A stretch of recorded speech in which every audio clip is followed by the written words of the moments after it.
دوستوں کہتے ہیں کہ کوفہ اور بصرہ کے لوگ عباسی خلیفہ ہارون رشید کی طرف سے جو بھی گورنر مقرر کیا جاتا اسے وہ نہ تو ٹیکس دیتے اور نہ ہی زکوٰۃ اور عشر وغیرہ وہ وہاں پر دیتے تھے، اور پھر کچھ دن بعد ہی وہ گورنر کو عہدہ چھوڑنا پڑتا تھا کیونکہ وہ کام ہی نہیں کر پا رہا تھا، ٹیکس ہی جمع نہیں کر پا رہا تھا، جس کی وجہ سے خلیفہ ہارون رشید بہت پریشان تھا بیچارہ۔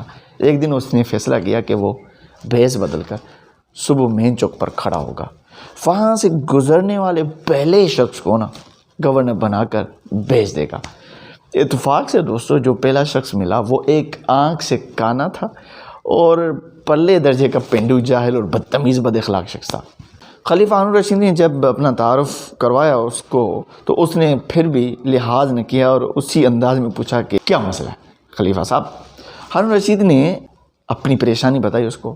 وہ سینہ چوڑ کر بولا، او خلیفہ صاحب پروانہ لکھ دو، میں دیکھ لوں گا ان کو۔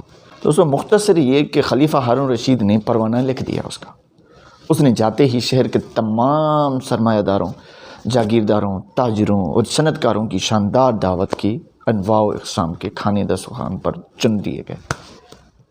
جب سب معززین کھانا شروع کرنے لگے تو اس نے کہا کہ ٹھہریے جناب، تھوڑا سا صبر، آپ سب ذرا باہر سین میں تشریف لائیں۔ وہ سب حیران و پریشان سین میں آ گئے۔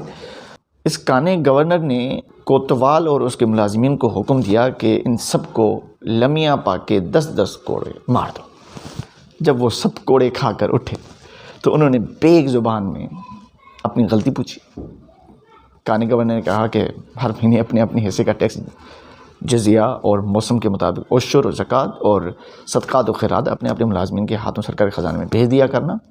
ہمارے پاس اتنا فالتو ٹائم نہیں ہے، نہ ہی کوئی ملازم ہے، اور نہ ہی اتنا فالتو ہمارے پاس وقت ہے کہ ہم تمہارے گھروں کے چکر لگاتے رہیں۔ تو کہتے ہیں کہ صرف 3 دن میں اتنا ٹیکس، عشر اور زکوٰۃ جو ہے وہ جمع ہو گئے کہ گزشتہ 3 سالوں میں وہاں پر کوئی جمع نہیں تھی اتنی۔